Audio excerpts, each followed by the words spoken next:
Hi all, ఈ temple opening సిరీస్లో day 2లో ఇది ఈవినింగ్ అనమాట. సో మన బుజ్జ గణపయ్యని ఈరోజు ఈవినింగ్ ఊరేగిస్తారనమాట. అది కూడా ఈ మంచిగా ముస్తాబు చేసిన పల్లకిలో.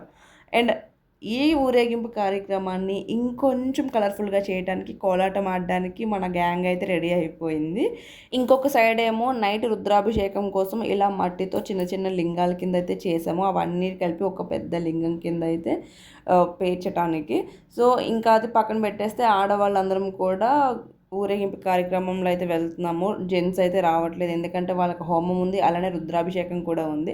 ఈ రుద్రాభిషేకంలో ఆడవాళ్ళం ఉన్నాం కాబట్టి అందుకోసం అని చెప్పి వాళ్ళైతే అక్కడ ఉండిపోతున్నారు. మేమైతే ఊరేగింపు కార్యక్రమానికి అయితే స్టార్ట్ అయిపోయి మనం బుజ్జగనపై కూడా స్టార్ట్ అయిపోయాడు. చూసారు కదా, మంచిగా ముస్తాబైన పల్లకిలో ఎక్కి కూర్చున్నారు. ఇంకా చిరుతలు కూడా స్టార్ట్ అయ్యి మీరు కూడా చూసేయండి.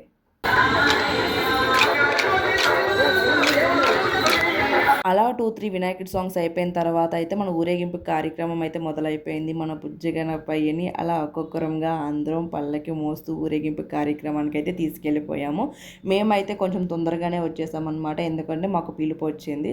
రుద్రాభిషేకం ఆల్మోస్ట్ అయిపోయింది, మీరు రావాలి అన్నారని చెప్పేసి మేము వచ్చేసామన్నమాట. ఆ దీపాల వెలుగుల్లో అండ్ లైటింగ్లో చూస్తున్నారు కదా గుడి ఎంత మంచిగా కనిపించిందో. అండ్ ఇందాక ఆల్రెడీ చూపించాను కదా మట్టితో ఇలా చేశారని చెప్పేసి, అలా మట్టితో చేసిన లింగాలన్నిటిలో ఒక పెద్ద లింగంగా అయితే పేర్చారనమాట. ఫైనల్గా ఈ విధంగా రుద్రాభిషేకం అయిపోయిన తర్వాత ఆ పంతులు గారు ఇలా కలర్స్తో పసుపు కుంకుమతో అయితే చాలా మంచిగా అయితే మన శివయ్యని మంచిగా ముస్తాబు చేశారు. ఆ తర్వాత అయితే అక్కడ దీపారాధన అయితే జరిగింది. చూస్తున్నారు కదా, ఆ దీపాల వెలుగుల్లో మన శివయ్య ఎంత మంచిగా కనిపిస్తున్నాడు. ఇంకా ఇది అవుతుండగానే మన ఊరేగింపుకి వెళ్ళిన మనం బుజ్జి గణపయ్య అయితే వచ్చేసాడనమాట. ఇంకా ఫైనల్గా అయితే పవన సేవ అయితే జరిగింది. పవనింపు సేవ అంటారు కదా. సో మొత్తం విగ్రహాలు అన్నిటిని కూడా ఈ విధంగా పవనింపజేసిన తర్వాత ఆల్రెడీ మీకు ధాన్యం ఇవన్నీ చేసేటప్పుడు చెప్పాను కదా, మొత్తం క్లోజ్ చేసేస్తారని కూడా. ఇది కూడా మొత్తం అయిపోయిన తర్వాత ఈ విధంగా క్లోజ్ చేసేసారు. దీని తర్వాత ఏం జరిగింది అన్నది మన నెక్స్ట్ వీడియోలో వచ్చేస్తుంది. దానికోసం మన ఛానల్ని సబ్స్క్రైబ్ చేసుకుని పెట్టుకోండి.